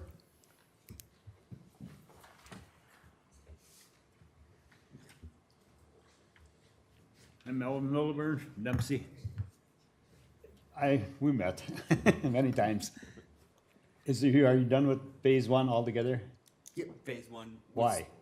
Was seeded and completed. Why? Because they didn't level it out decent. Oh, for the spoils? Remember when we were talking, I said what a wonderful job they're doing? And just like that, they stopped. They didn't level no more.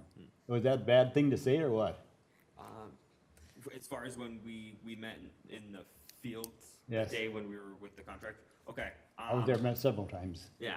So I guess for phase one, you weren't satisfied with how the No, levels were 'cause spoiled? you can't even get close to the, Just so we can make sure we talk to ones on phase two, because after the meeting, Matt can work with you to make any corrections that may need to be fixed up regarding the phase one part. But right now, we're only taking comments on the phase two part and that subsequent bids for phase two. I got a deal here for a soil manager. It's spoke out of the, that you guys delivered for.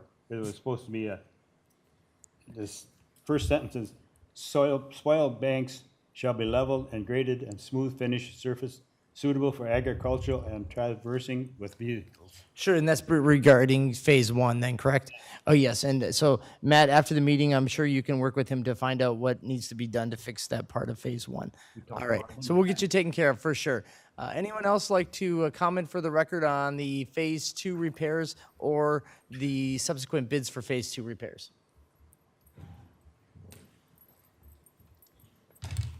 My name is Doris Schendall, 5743 85th Street. Have a question. Can we have a little clarification on option 4? Specifically what it entails? Well, what's the difference between, you went over that and kind of put phase 2 and then you went into Ruckles and you're going to stop at Ruckle or you're going to stop at Fillmore on option 4 or not? I didn't quite get what additional things, 3 and 4 are not required and you're just doing the yellow things on the map that we got today, correct? Yeah, that, especially that map there, yeah. So it starts at Fillmore, goes down to County Road 8, includes the laterals, but there's no excavation upstream of Fillmore into Ruckles Lake. Okay, well, you kind of discussed 30 and whatever the connection between the two lakes were and whatever. I didn't understand if that's in 4 or not in 4. No, that is not in 4. Yep. Thank you. Yep.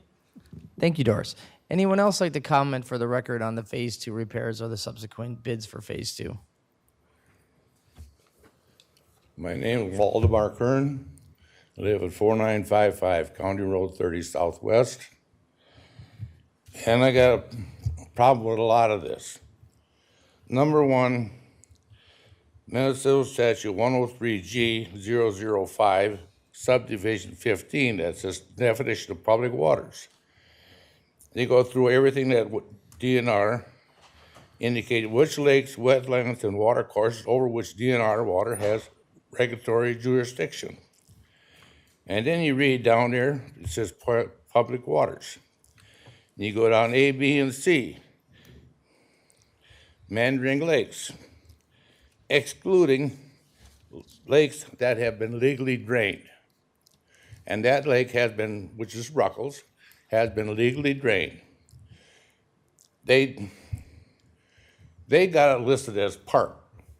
And my cows are grazing on the park land according to the planning and zoning. This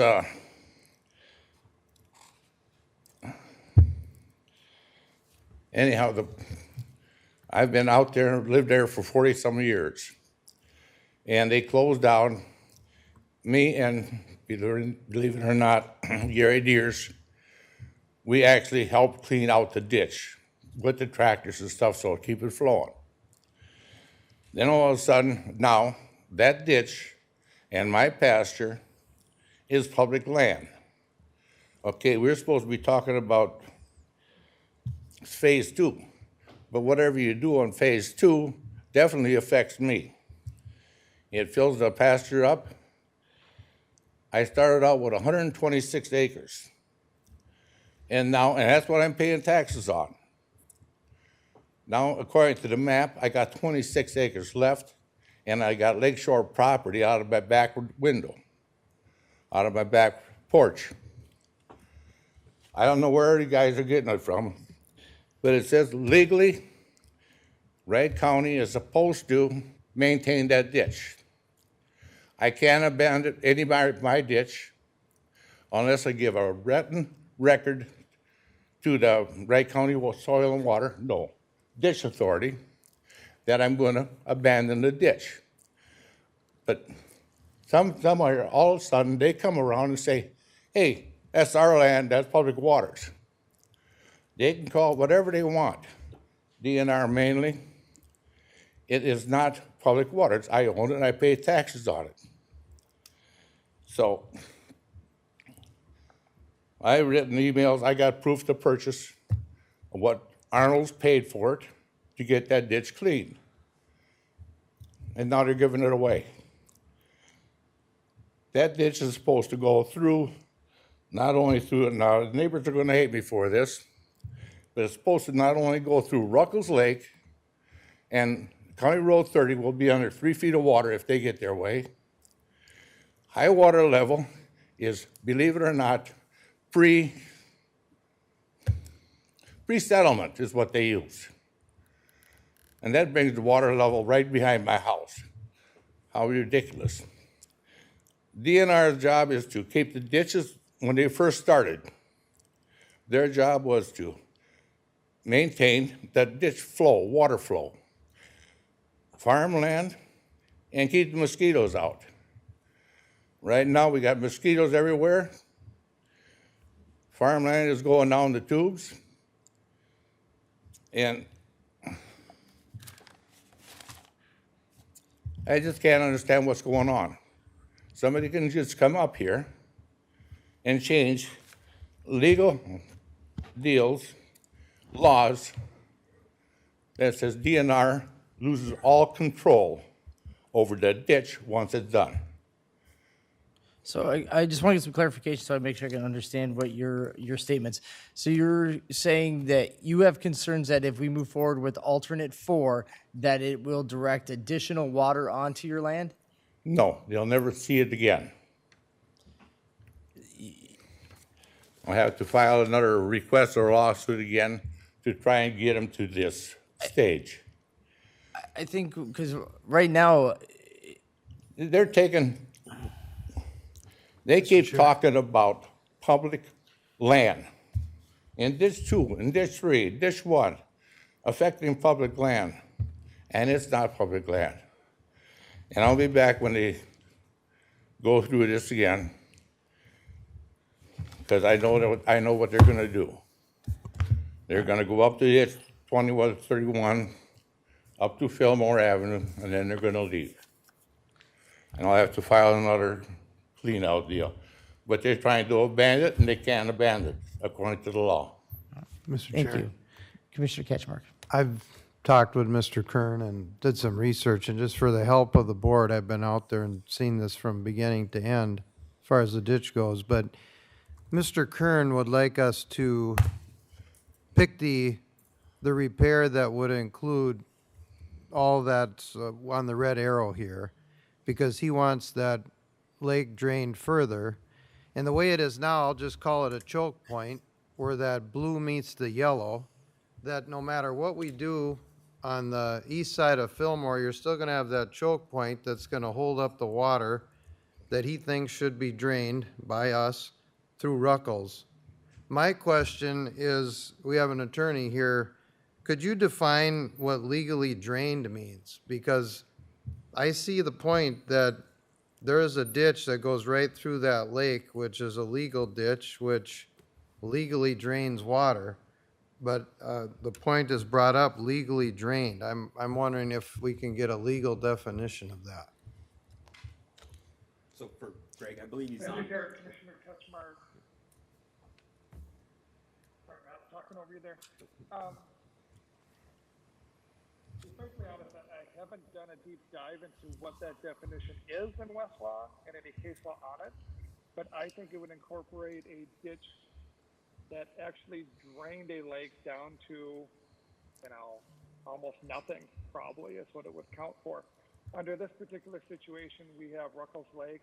It's been in its same condition relatively since we can tell with the area photographs going back to 1940, which Matt incorporated into his PowerPoint. So I would say the level it's currently at, maintaining that level of water from 1940s to present would be what we would have to try to maintain going forward. Okay, thank you. Matt, could you bring up that last diagram with the red arrows and the 3 and 4? And Mr. Kern, if you could look at that. So there's an area of water between the 2 red arrows that extends toward your property. Would you say that, because I can see your farmstead there to the right of that little, looks kind of like a thumb. Would you say, it looks like that from this diagram that that water is encroaching right into your property. Are you saying that, is that pretty accurate where they're circling there? The water is not going in there. That whole hook on there is half of my 100-acre pasture. So is this reflective of 1940, this drawing here, or is this more current where this has changed? Because according to Mr. Kern, what we're looking at here is more water than there was potentially 40-some years ago. Sorry, would you like me to pull up this picture again, which shows the 1940 aerial imaging, and then what we currently have from 2021, so obviously a couple years ago. And I put that layer on. The Ruckles Lake is what we have in our Beacon software, which determines kind of what the public water, or what's considered the public water, to the best of our GIS. So just for these shaded areas, can you do your little gold circle around what on this black and white would be water and what would be land in 1940? Yeah, obviously hard, looking at signatures. Let me do it. Yeah. Well, is this lighter color, is that considered water, like right above that 4-point arrow? Is that water? And then over to the right, is that water? And the rest looks like dry ground to me. Yeah, so this would be the channel that was excavated through there, 1917. So anything in there likely shows water, obviously having water, so that's a lighter color. Normally what I'm looking for is the darker color, which usually signifies, and I'll let Joe expand on that a little bit, cattails usually show up darker in aerial imaging, which definitely shows that there's, the area is holding a lot of water. If it's seasonally drained and there's not cattails in there, usually it's like a lighter colored vegetation. So this could be water, this lighter color, from the best of my determination, and then signatures of cattails throughout and potentially on the edges here. But it is a 1940s non-colored aerial imagery, so it's hard for me to determine that. So for the rest of the board, I have to defend this option 4, which I was in favor of, but from what we could tell, there was going to be a lot of protests from the DNR and maybe others if we went beyond Fillmore. And it didn't seem right to hold up that whole phase 2 from Fillmore to County Road 8, because that's what would have happened if we would have included the Ruckles Lake project into the rest of this. So it seemed like a clean cut from Fillmore to County Road 8 and to leave Ruckles out. So another question for legal is because maybe this isn't super well defined, that this is discretionary for the drainage authority to cut through? Mr. Kern says no, but I'm wondering if that's the discretion of the drainage authority, and the purpose of the hearing today is to hear feedback from the public and decide based on that. I guess I'm wondering if the law drives us one way or the other, or if the discretion is up here at the board. Yeah. So the ditch was dug or established in 1917. But since then, obviously, there's been a lot of change. Wannemayer referred to some of them. The DNR did their public water inventory in the 80s and determined which basins, lakes, and stuff showed up on the public water inventory. So some of the stuff that we're talking about today, and does this affect the public water?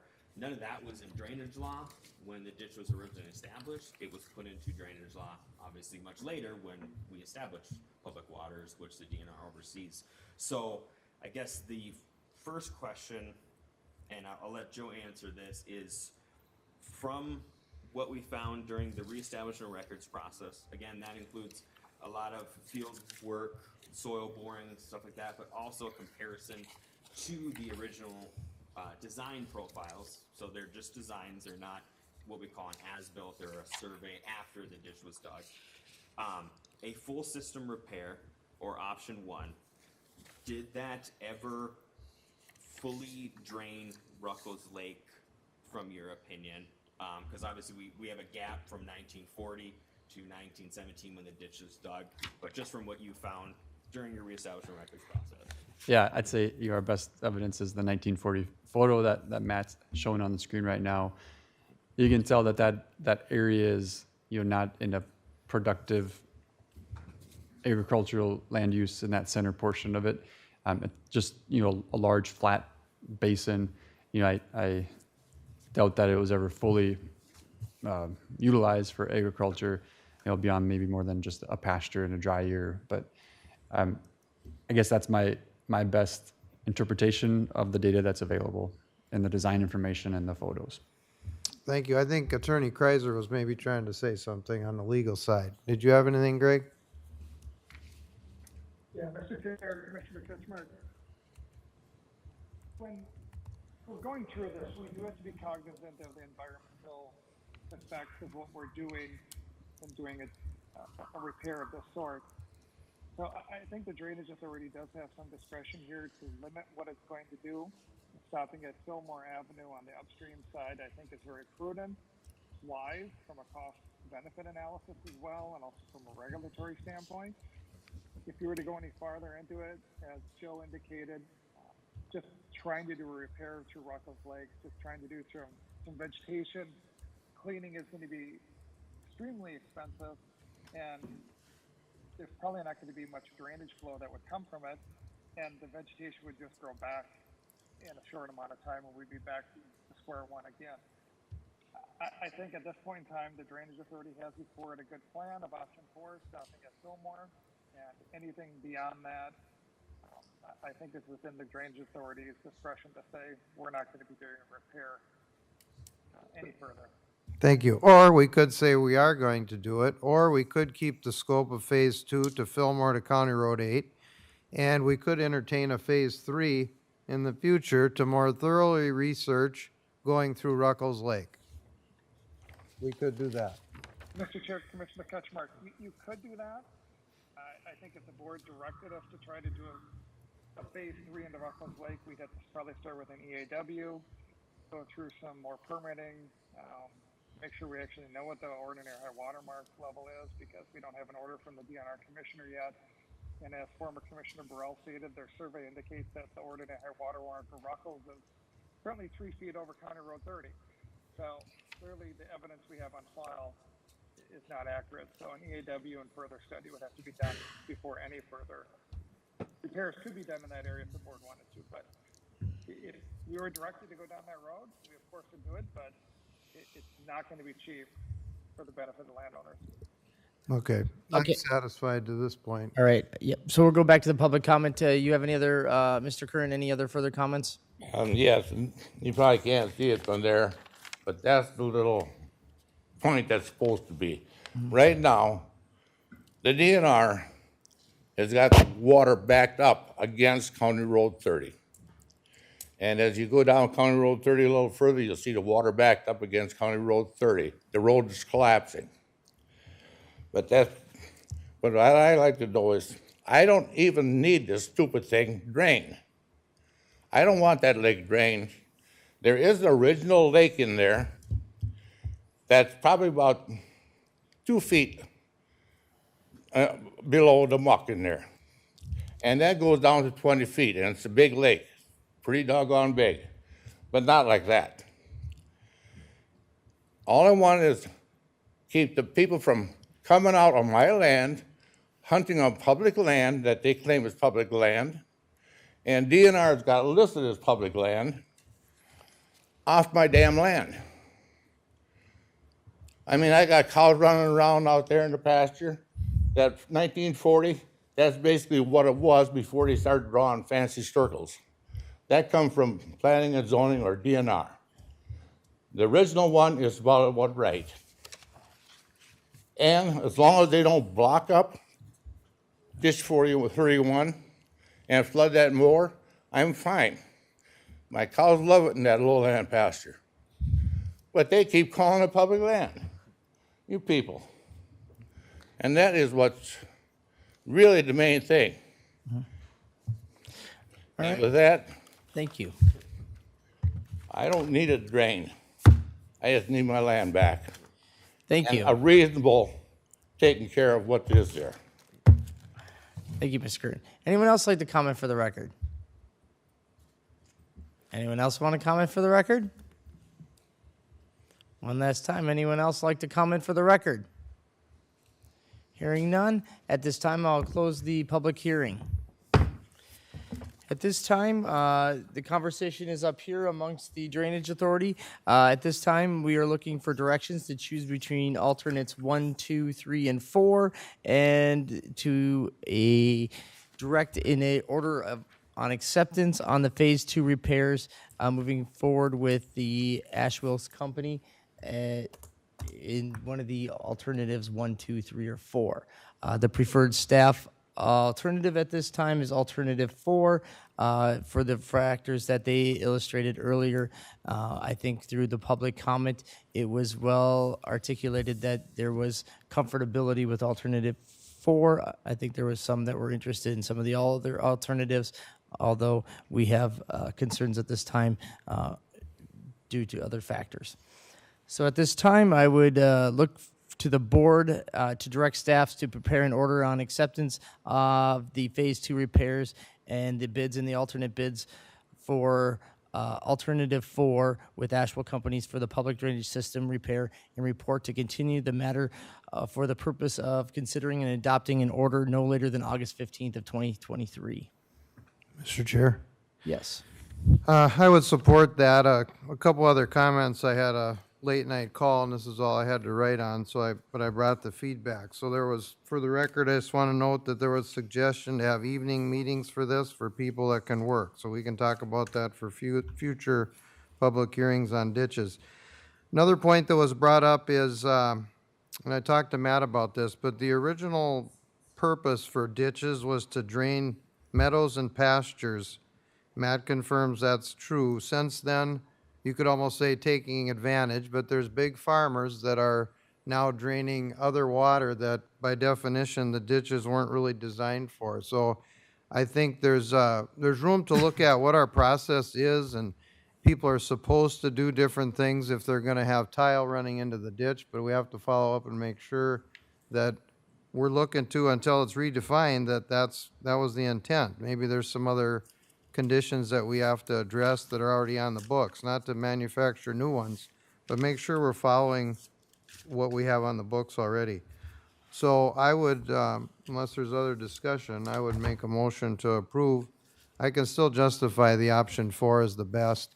We can follow the process if we wish in the future for a Phase 3, but our scope today is Phase 2, and I would opt for, after listening, considering everything today, still that option 4 is the best, and that we do not include landowner private crossings being assessed to everyone, because a private crossing is just that. That's not open to the public, and I've discussed this with a lot of landowners on this ditch and others, and that seems to be the most fair. Unless they're going to open that up for a public road, it only benefits that landowner and the farmer that might rent the land.